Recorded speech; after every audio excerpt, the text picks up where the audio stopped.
From claims of healings and visions to the world's most inexplicable events, whether you're a believer or a skeptic, the truth is always worth the hunt. EWTN Radio presents The Miracle Hunter with Michael O'Neill. Welcome to the Miracle Hunter radio show on EWTN Radio. This is Michael O'Neill, the Miracle Hunter. Hey, tomorrow we've got a big feast day, Our Lady of Lourdes.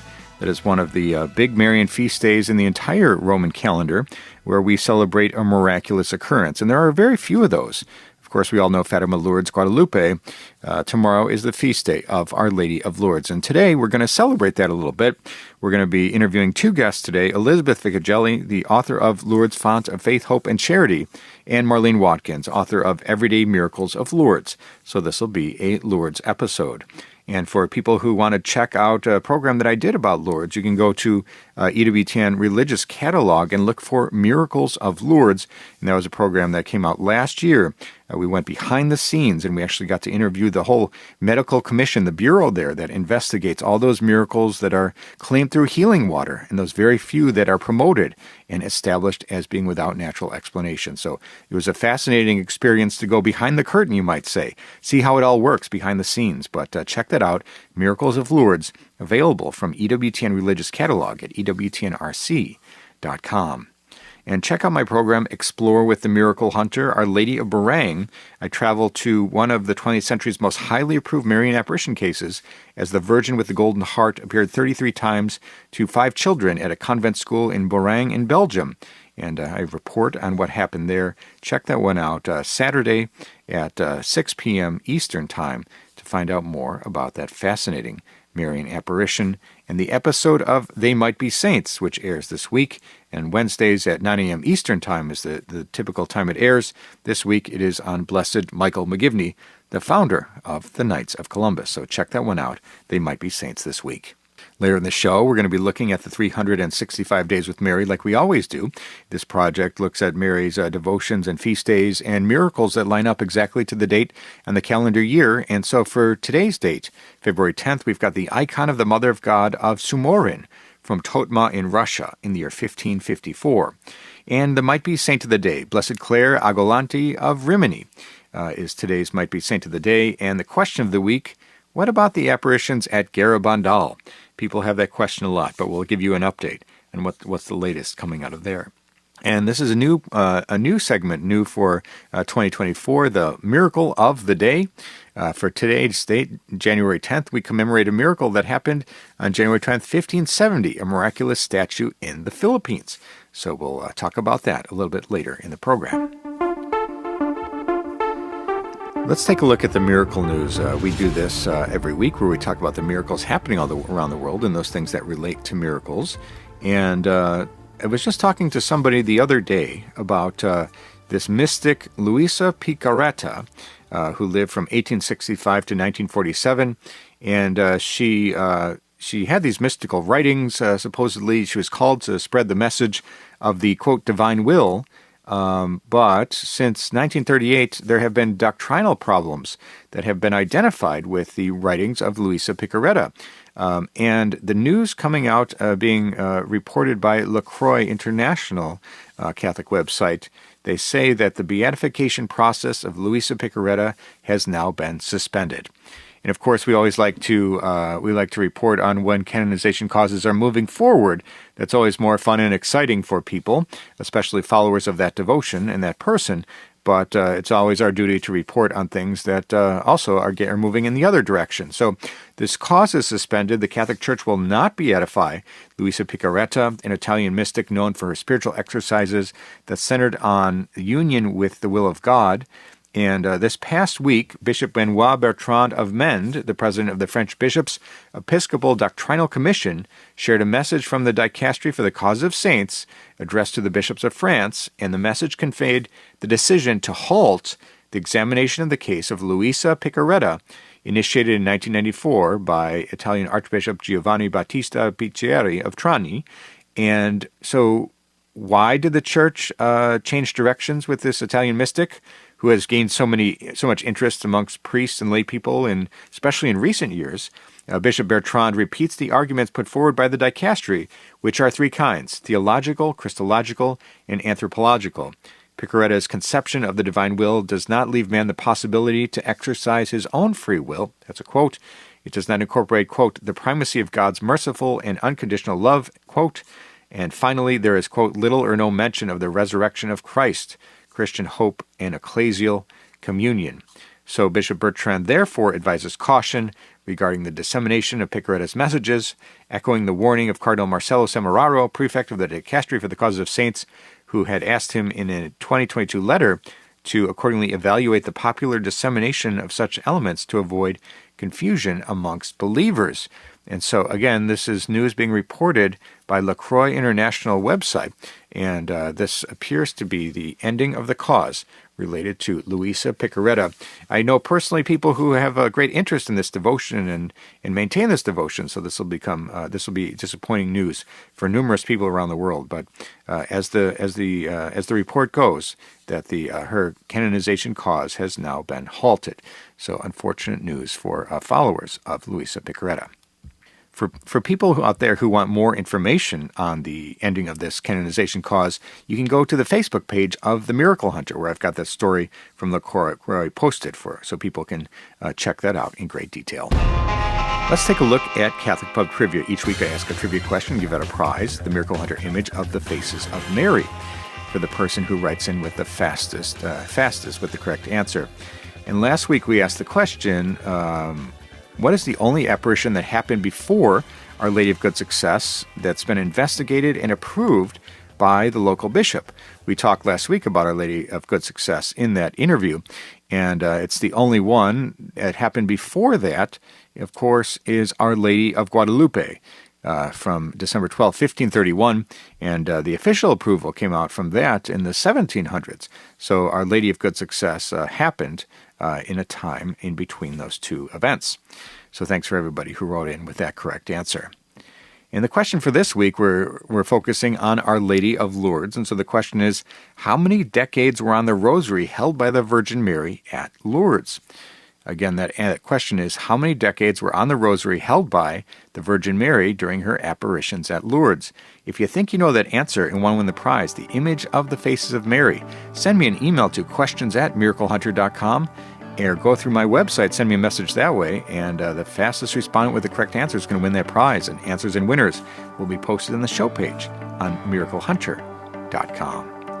We need to take a short break, but when we come back, we're going to be talking to Elizabeth Ficocelli about how the miracles of Lourdes are investigated and approved. Stay with us for that. Now, back to the Miracle Hunter on EWTN. Here's Michael O'Neill.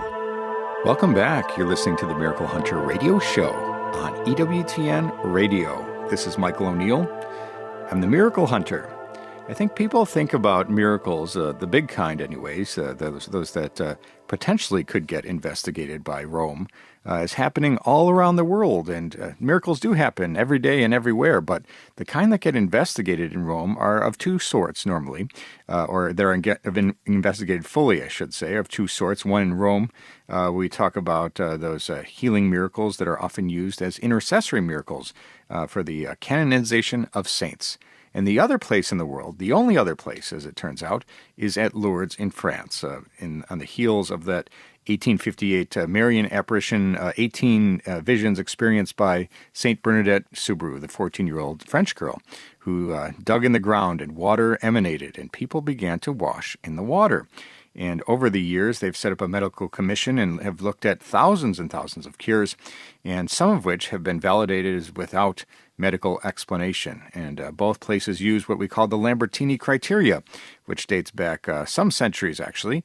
And it talks about how the church will look at these cases and say that there's nothing that they can do to explain using scientific or natural explanation for what's going on. And we're so excited today to be joined by a true expert on Lourdes, and that is Elizabeth Ficocelli. Fans of this show know that she's been on the show many times, and we love to talk to her about Lourdes. And you may have tuned in last year for a program, Miracles of Lourdes, where she was interviewed as one of the main guests in that program. And she's got a book, Lourdes, Font of Faith, Hope, and Charity, that details the history of St. Bernadette and Lourdes. and miracles that happen even today. Welcome back to the show today, Elizabeth Ficocelli. Hi there, Michael. It's always a joy to be with you, and on this feast day of Our Lady of Lourdes. Yeah, it's so great to chat with you with this feast day upon us. And this is one of the big three in my book. We got Fatima, Lourdes, and Guadalupe. These are the three. There are a lot of Marian apparitions throughout history, maybe as many as 2,500 that the Church has looked at. But these are the big three that always everybody always talks about as being the ones where people have the biggest devotions and the most interest. And as you have, I've been to Lourdes several times, and it's always an incredible place to visit. And I think when you go, when a person goes, the water of Lourdes is something that always catches people's attention because that is the source of the healing miracles there that are claimed at Lourdes. But I wanted to talk to you today a little bit about the history of the Lourdes miracles. How did this come to be that Lourdes is known as one of these, as perhaps the top place of miracles in the world? When did that all start? So the water part of the story of Lourdes goes back to the apparitions. In somewhere in the middle of the apparitions is when Our Lady had instructed Bernadette to dig in this mud and to wash her face and eat the weeds that were in this area. And she did not do this to bring about these cures and miracles. She didn't tell Bernadette, you do this and all these miracles are going to happen. What she instructed Bernadette to do was to do this for a reparation for sins in the world. It was an act of penance. So, of course, people observing what Bernadette is doing, some of them were quite aghast. What is this girl doing? But others came back that day to see, what was this? There had to be some reason for this. And that's when they see that right where she had dug that earlier that day, that a bubbling spring was in fact there. And people began to imitate what Bernadette did by drinking and washing in this water. And lo and behold, miracles begin to happen. I mean, in 24 hours, documentation of miracles. The first one of a woman with a paralyzed arm, Catherine Latape.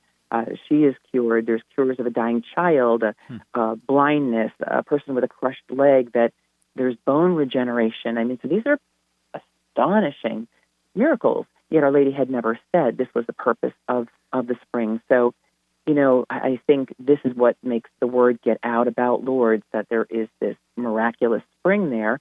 And people come there and with great hopes. They come from the local villages, then they come from all over France, eventually Europe, and then the world with the hopes of that water. But I always find it really interesting that it was not an original promise of Our Lady, and yet we still see the miracles happen even to our very day. Absolutely. And the instruction was to wash in the water versus bathe in the water, but that has been the how it's been for years going forward, where they've set up these pools or baths for people to go into. And as you say, miracles still happen even at Lourdes today. And so one of the interesting things is that they have a very strict medical commission there. I mean, it's the most, they have the most documentation, they have the most formed process of anywhere in the world for investigating miracles. And often I've talked to different shrines around the world, and they've said, I wish we had something like this here. But it's kind of interesting.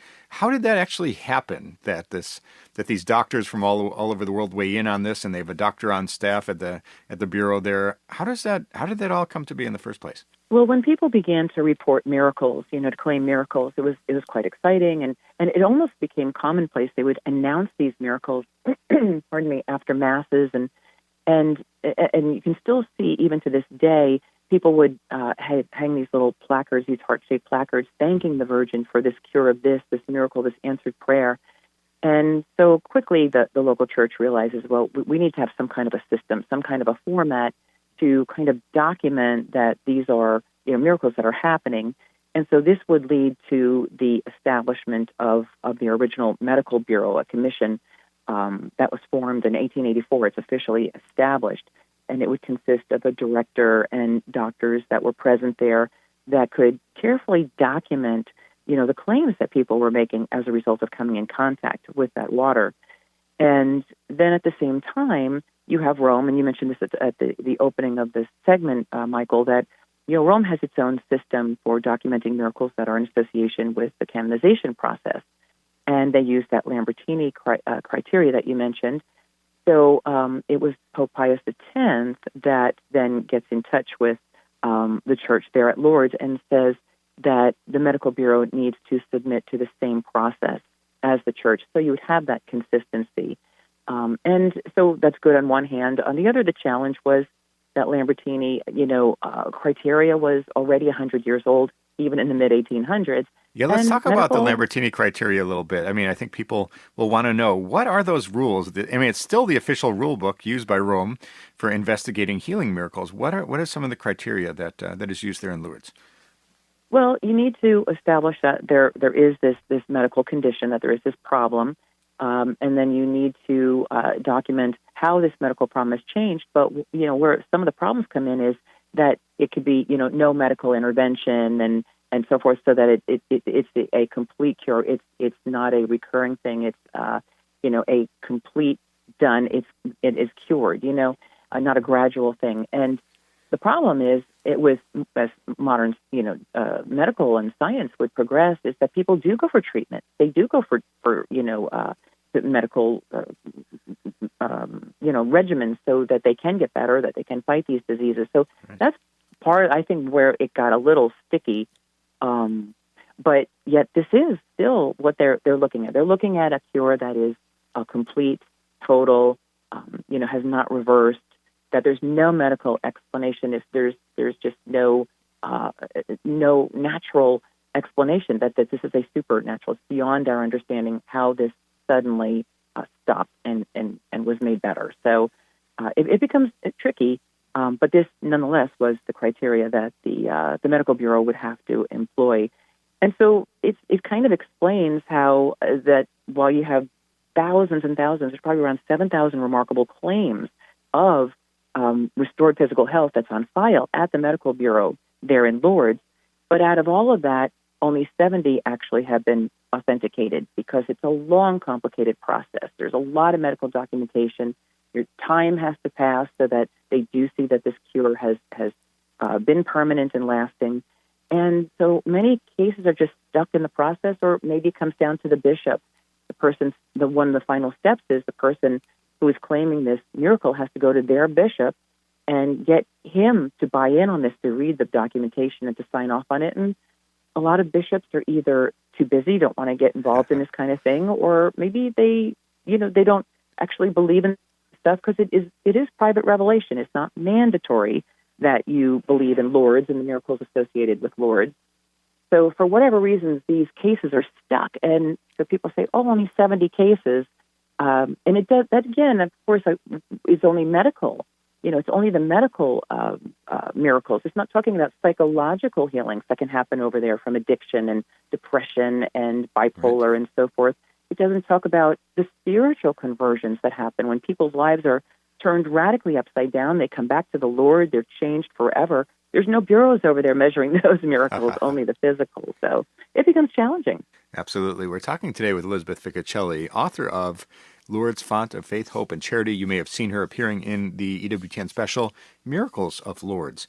And you mentioned that only 70 out of 7,000 or so cures have been formally recognized. And as you mentioned, the local bishop sometimes, and in some cases, they've actually made the declaration that it's a remarkable cure because they're scared of the word miracle. They don't want to say miracle. So so some cases haven't been added to that list of 70 because of the local bishop, as you mentioned. And also, we've talked about this before, that it's on it's the responsibility of the patient to always come back and get checked up. It's not, they don't send somebody out to the United States or wherever the person is claiming the miracle. You have to go back to Lourdes on your own dime and always be checked up. So it's really a tricky thing for any miracles to be found. So when we talk about the history of Lourdes miracles, there hasn't been one in a couple of years now, but the most recent case related to Sister Bernadette Morillo is absolutely fascinating. Tell us a little bit about what happened with Sister Bernadette. Yeah, and it's so wonderful that these people are alive and can share their stories, and Sister has. But Sister Bernadette Morillo is a religious French sister, and she was a person who had severe problems with her back, a lot of back problems, pain, nerve pain, and it went on for years and years. So a very real and chronic case of a person with a medical condition. At the time that she went on her pilgrimage to Lourdes, she was needing to get around in a wheelchair for mobility. She was on morphine for her pain, so you can see how very afflicted she was. And she went on this pilgrimage to Lourdes, And sometimes people claim they feel something happen when they drink the water or when they're in the baths. In the case of Sister Bernadette, he said it was during the Eucharistic procession, which happens every day during the season of Lourdes, which is like May to October. It's followed by the blessing of the sick. And it was during this time, that blessing of the sick, is where Sister felt a very powerful encounter with the Lord. She felt like the Lord was interiorly instructing her to lift up in prayer all those people that were surrounding her, in their wheelchairs and so forth, to lift them up to the Lord at that moment, and she did. But it was a very powerful spiritual moment. Now, it didn't mean her pain went away or anything changed at that moment. But she went home, still in pain, still had not changed, but she didn't forget that experience with the Lord. It was very powerful. 3 days later, she was praying in her chapel, in her convent, and when she was done, she went back to her room, and there she was inspired to remove her braces off her legs. And lo and behold, she was pain-free, and she could walk. And she is still in that condition of being pain-free and able to walk. You can see her now and on videos and so forth. I think she's written a book. And so it is an astonishing, unexplainable case of how could this woman go from that to that in that rapid amount of time, but how can you conclude anything else other than this amazing miracle of our day and age? So it's just wonderful. And she's just charming if you can see her on videos and so forth. She's a beautiful, sweet, humble personality. Absolutely. And I love the part of the story where after she is her healing is she has her healing, she goes on a long 5-kilometer walk to celebrate, something that she wasn't able to do before. Absolutely amazing. I think that's an inspiration for a lot of people. And we've been talking today with Elizabeth Ficocelli, author of Lourdes, Font of Faith, Hope, and Charity. You may have seen her in Miracles of Lourdes on EWTN last year. And for people who want to find out more about your books or your activities, what's the best website or other place, Elizabeth, that people can go and check you out? Sure. The main website is elizabethficocelli.com. Wonderful. Nice and easy. Well, we're so grateful to you joining us, celebrating this feast day of Our Lady of Lourdes. I know for both of us, it's one of our absolute favorites and a great time to talk about miracles. So thank you so much, Elizabeth, for joining us on today's program. All right. Thanks. God bless, Michael. God bless. That was Elizabeth Ficocelli. Check her out at elizabethficocelli.com. And the name of her book is Lourdes, Font of Faith, Hope, and Charity. We need to take a short break, but when we come back, we're going to be looking at the question of the week. Stay with us for that.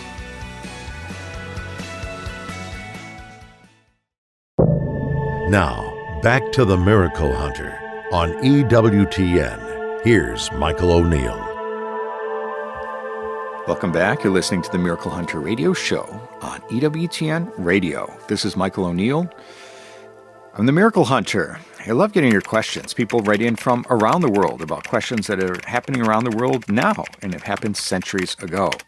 And I get a lot of emails from around the world, but I also like doing a question and answer segment when I do a talk. I travel around the country, give maybe 20 talks a year at different parishes or different shrines, organizations that have me speak about miracles, oftentimes these days about Eucharistic miracles due to the Eucharistic revival.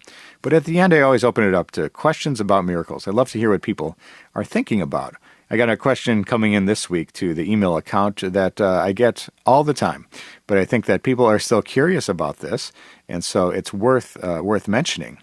And the question is coming in from Claire. Claire asks, what about the Garabandal apparitions? Are they real or not? Well, thanks, Claire, for your question. And for people who don't know, and most Catholics are aware a little bit about this, the apparitions in Garabandal began in the 1960s, June 18th, 1961 to be exact. There were 4 girls aged 11 and 12 years old, Marie Loli Mason, Jacinta Gonzalez, Marie Cruz Gonzalez, and Maria Conchita Concepcion Gonzalez.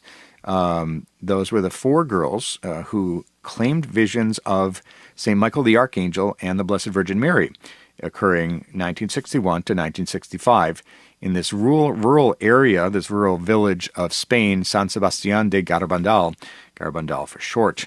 It's in this Peña Sagra mountain region there in northern Spain. And so what's interesting about this is that these apparitions, which concluded in 1965, were investigated initially by the local bishop. And the position of the church, if we look at the first statement from July 8th, Bishop Eugenio Beiticha of Santander, he wrote, "We point out, however, that we have not found anything deserving of ecclesiastical censorship or condemnation, either in the doctrine or in the spiritual recommendations that have been publicized as having been addressed to the faithful, for those contain an exhortation to prayer and sacrifice, to Eucharistic devotion, to veneration of Our Lady, and traditional praiseworthy ways, and to holy fear of God, offended by our sins. They simply repeat the common doctrine of the Church in these matters."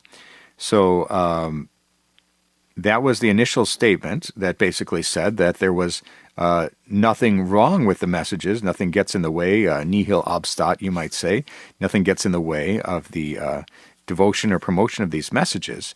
But in 1967, Bishop Vicente Puchol Montes of Santander, he issued an official note declaring, "There was no apparition either of the Virgin Mary or of St. Michael the Archangel or of any other celestial personage.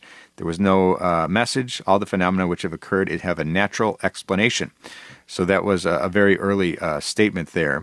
And so the official statement of the Church is of this category of non constat de supernaturalitate. It is not established as supernatural. This is sort of the middle category. It's not the approval, constat de supernaturalitate, which we see at Fatima or Lourdes, and it's not the condemnation that we see in other apparitions where we say non constat.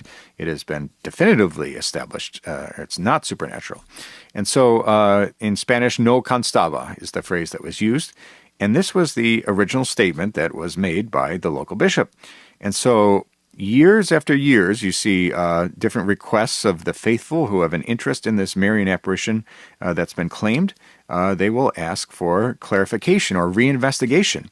And the bishop always says something along the lines of what he said, always going back to the original statement of no constaba, where there's not established as supernatural. So even to this present day, we see Garabandal sitting in this middle category where it's not condemned. They haven't found anything wrong with the messages that were claimed there. There's nothing against faith and morals in those messages, but they also haven't found it worthy of approving as supernatural, like some of these other famous apparitions that I mentioned. So good question, Claire. What's going on with Garabandal? The answer is, it is what it's always been, which is that they keep referring back to those original statements, which is no constaba, that it hasn't been established as supernatural. So thanks so much, Claire, for your question. And if you have a question for the Miracle Hunter, you can send me an email to questions@miraclehunter.com, and maybe I'll be answering your question on the air next week.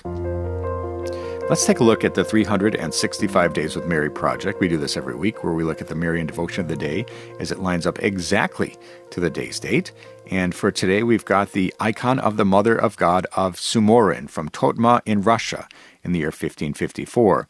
And, of course, you all know Fatima, May 13th, or Lourdes, February 11th, or Guadalupe, December 12th. But on every other day of the calendar year, there's a different other Marian devotion, and this one today is from Russia. So the Sumorin Totma icon of the Mother of God became renowned for numerous healings at the Spaso Sumorin monastery of the city of Totma. In the year 1554, Saint Theodosius received the grant for building a church, and the icon thereafter received the name Sumorin Totma. Sumorin is the family name of St. Theodosius, and Totma is a city. And after the death of the monk, the wonder-working icon was put in a case in front of the crypt of the saint at the Ascension Church of the monastery, and St. Theodosius has appeared many times to the sick, holding his icon in his hands, according to various reports. And that is the icon of the Mother of God of Sumorin from Totma, Russia, in the year 1554. For more information on this fascinating devotion, or any of the hundreds of Marian devotions from around the world, you can go to 365dayswithmary.com, join the Facebook page with 10,000 followers, or you can get the free app on the Apple App Store, Marian Calendar, 365 Days with Mary. Now let's take a look at the miracle of the day. We do this every week as well, and this is new for 2024, where we talk about the miracles that have happened throughout Christian history as they line up exactly to the day's date. And again, we've got today's date of February 10th, and it is Nuestra Señora de Guía, Our Lady of the Guidance, which is a miraculous statue. And so the story goes that one of the sailors to land on the island of Luzon in 1570, while walking in the woods near the native settlement of Manila, came upon a religious ceremony held by the natives, and they were honoring an image of the Mother of God, a statue on a rough pedestal, and the natives told the Spanish that the statue had the power to make the petitions come true, and indeed miracles were performed there. And since nothing of the origin could be learned, the sailors determined to name the statue by that title, Our Lady of Guidance. And so that is the miracle of the day. Now let's take a look at the sainthood news. We always look at the concept of They Might Be Saints, which is the name of my television series on EWTN, airing every Wednesday at 9 a.m. Eastern Time, and the same name of my book, They Might Be Saints, which is available from EWTNRC.com. And one of the causes that I've been paying special attention to is for Joseph Dutton. And Joseph Dutton, you may know him as having been affiliated with St. Damien of Molokai, and there in Hawaii is where his canonization is underway. And so the news came out just this past week that Joseph Dutton's cause for canonization has now been sent to the Vatican. So that just means it's moved from the local level, the diocesan level, and is now being considered by Rome. So it's a huge step forward. And so the Civil War veteran who helped St. Damien of Molokai in Hawaii could someday be declared a saint. On Sunday, January 21st, the Bishop Larry Silva of the Diocese of Honolulu presided over a ceremony that officially sent Joseph Dutton's cause for canonization to Rome. And according to the Hawaii Catholic Herald, all the evidence gathered, 2,000 pages worth, will be packed up and sent to the Dicastery for the Causes of Saints in Rome. They put a red ribbon on it and a wax seal and send it. And there the evidence will be studied by the men and women who work at the Dicastery. And their responsibility will be to certify whether the servant of God, Joseph Dutton, lived a life truly heroic virtue and therefore is worthy of imitation on the part of the faithful. So if the Vatican verifies that Joseph Dutton lived heroic virtue, he will then be venerable, and the first step being that being the first step towards beatification and canonization. And in order for him to be declared a saint, 2 miracles through his intercession will need to be verified and confirmed.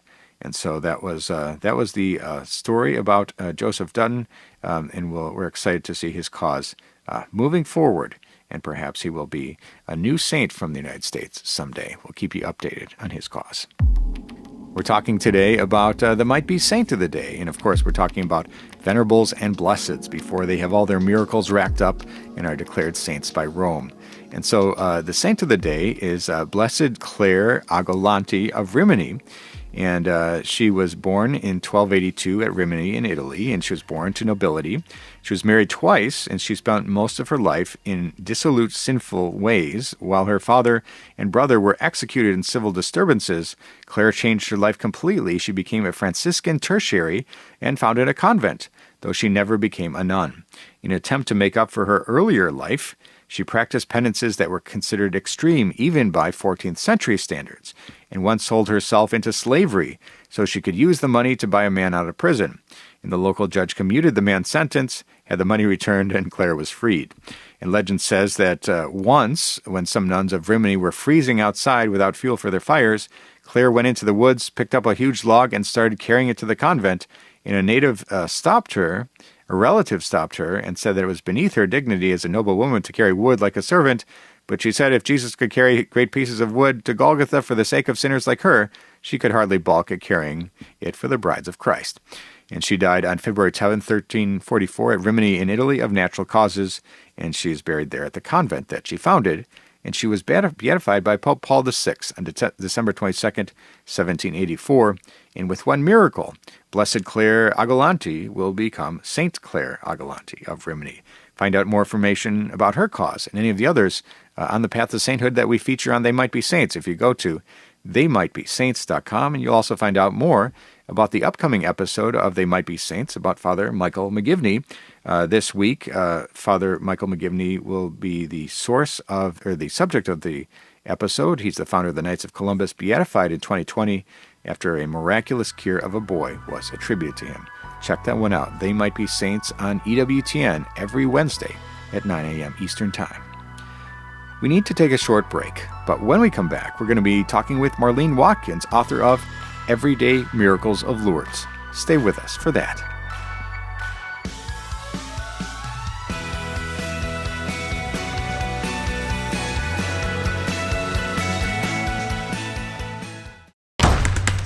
Now, back to the Miracle Hunter on EWTN. Here's Michael O'Neill.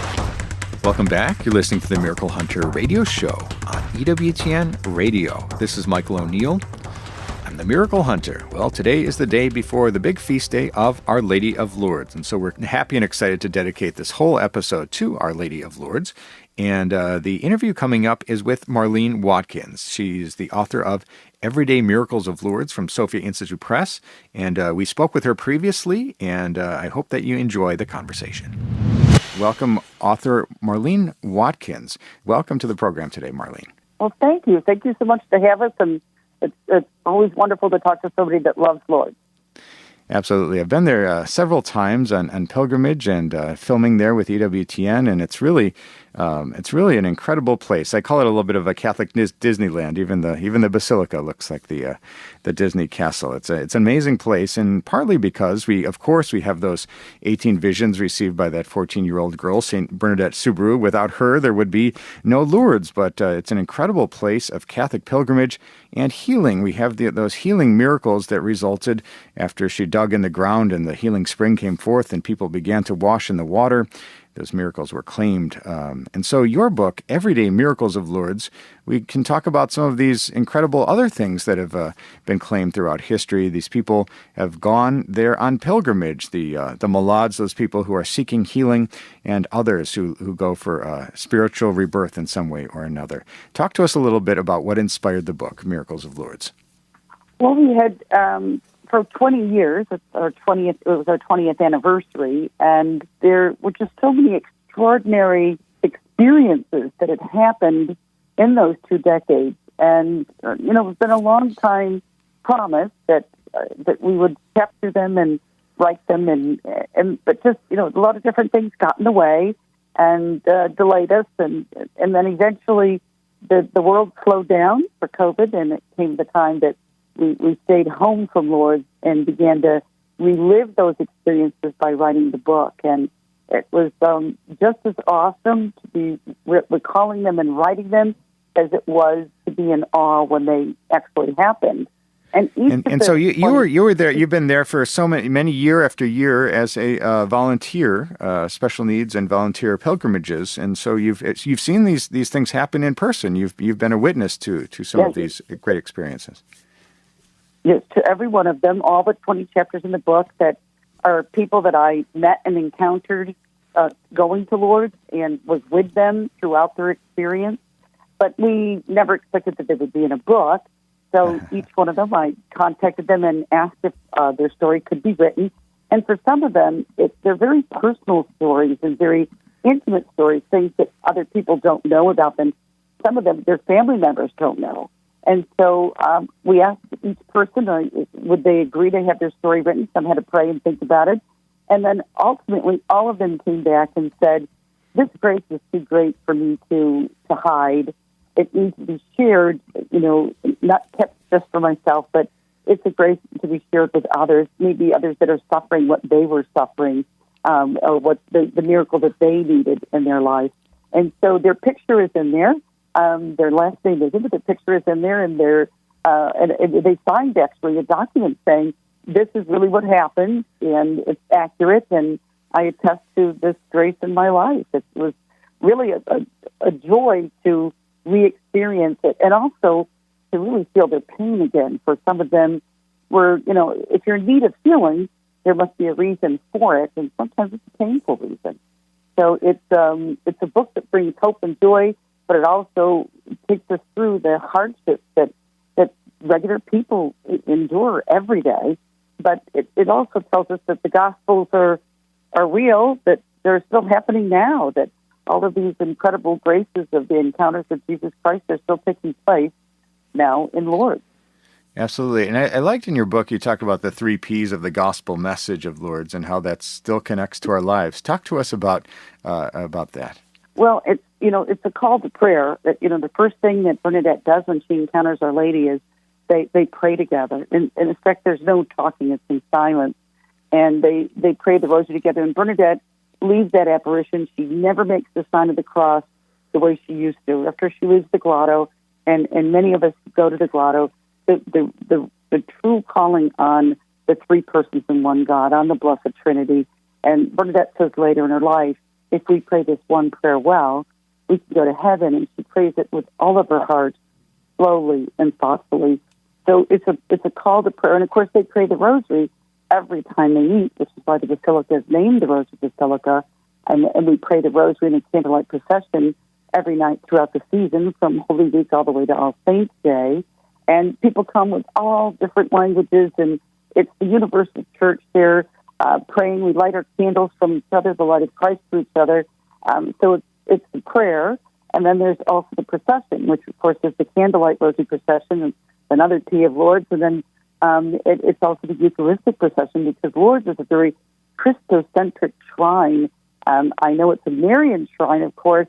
It's the largest visited Marian shrine in Europe, but it's truly Christ-centered, and that's what Our Lady always does, is comes to bring us to her Son, Jesus Christ. And so there's these two processions, the Eucharist and then the candlelight. They both bring us to the church. And then, of course, the heart of the message of Lourdes is penance. Our Lady says it 3 times to Bernadette: penance, penance, penance, pray for sinners. And all of us who leave Lourdes, we're called to offer the sufferings in our life, or different things that we can offer in our life, the sacrifices we can make for others.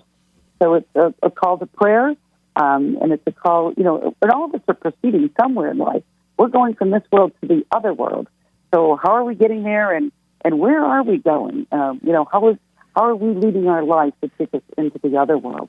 Let's talk about that a little bit. In your book, you talk about how we will enter heaven. How will we do that?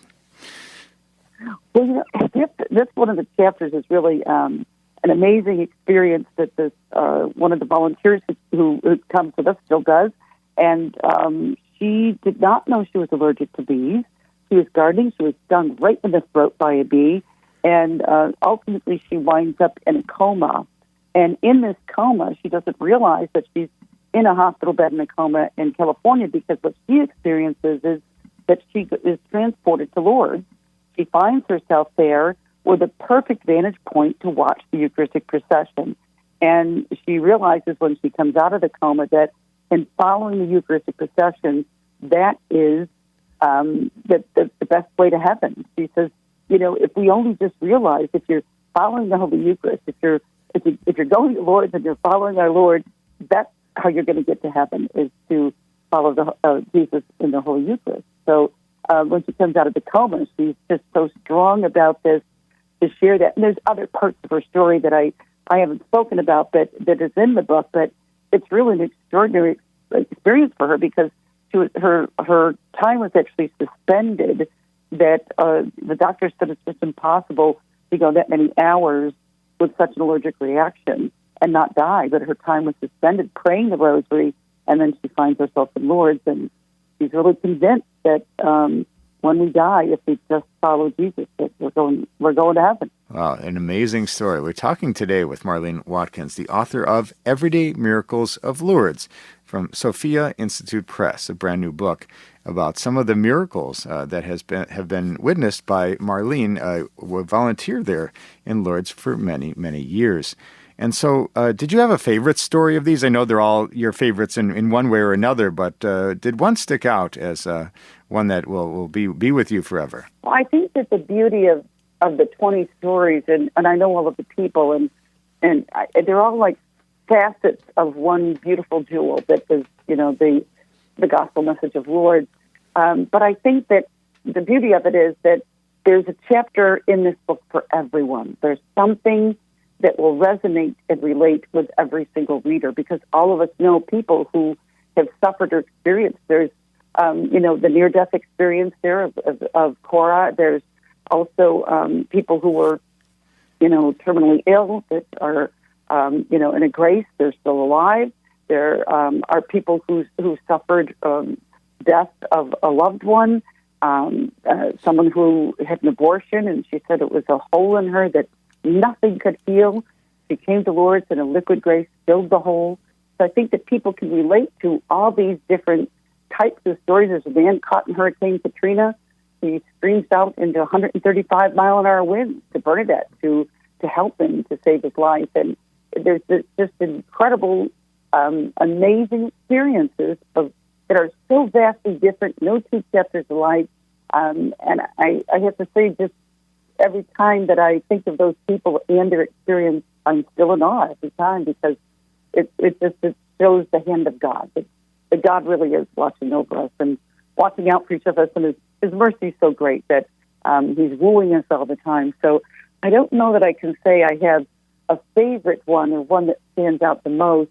I think that all of them strike me so strongly that they all had to be in the book. Absolutely. We're talking today with Marlene Watkins, the author of Everyday Miracles of Lourdes, a brand new book that's out for Sophia Institute Press, and we just celebrated the feast day of Our Lady of Lourdes this past week, so it's perfect timing to get to know this new book, Everyday Miracles of Lourdes. And as we wrap up the interview today, what is your hope for people? I know that so many people, perhaps as many as 5 million a year, travel to Lourdes on pilgrimage. So many people have had their own experiences of miracles and have read about these miracles, and there are so many people who love St. Bernadette. So those are the people who are going to be interested in the book, but this has an appeal to everyone, because I think everybody is moved by the stories of miracles and a connection to the Blessed Virgin Mary. What is your hope for people who pick up this book who perhaps may not know as much about Lourdes? Well, I think a lot of times we can maybe have heard the Gospels, or maybe we're not even familiar with them, but we just question or wonder or doubt, is this a coincidence? Is this really God? Are the stories in the Gospels, if we know them, are they really, really true? Did they really happen 2,000 years ago? These are incredible intercessions and interventions that are happening right now, that are people that you can meet and see. They're extraordinary experiences in our lifetime. And, if we doubt and wonder, is this really real, we shouldn't feel badly. St. Thomas, a great apostle, had the same question. He wanted to see the wounds and put his hands on them. So if you're wondering, get the book, read the book, borrow the book, find it, and you can become the great next St. Thomas today, that you can see that these miracles still happen. Our Lord still loves us and intercedes in our lives, and it happens at Lourdes every day. It can happen everywhere every day. And I think it's just a testament to how awesome God is, and a testament to our desire for hope and an increase in our faith. Absolutely. Well, we're so grateful to you, Marlene Watkins, the author of this brand new book, Everyday Miracles of Lourdes, from Sophia Institute Press. People can go to the Sophia Institute website or anywhere Catholic books are sold to pick up this great new book. Thank you so much, Marlene, for joining us on today's program. Thank you so much. God bless. That was Marlene Watkins, author of Everyday Miracles of Lourdes. For people who love Lourdes and those people who love miracles, this is a great one to check out from Sophia Institute Press, Everyday Miracles of Lourdes. And that's all the time we have for today's show. If you missed any of this episode or want to catch up on past episodes, you can go to EWTN.com/radio, check out the audio archives, or download the free EWTN app. I'd like to thank our guest today, Elizabeth Ficocelli, author of Lourdes Font of Faith, Hope, and Charity, and Marlene Watkins, author of Everyday Miracles of Lourdes. Check out Explore with the Miracle Hunter. This week is Borang. We look at the 20th century's one of its most highly approved Marian apparition cases, as the Virgin with the Golden Heart appeared 33 times to 5 children at a convent school in Borang, Belgium. I'll be reporting on that. And I'd like to thank you for joining me today on Miracle Hunter, where from claims of healings and visions to the world's most inexplicable events, whether you're a believer or a skeptic, the truth is always worth the hunt. Talk to you next week.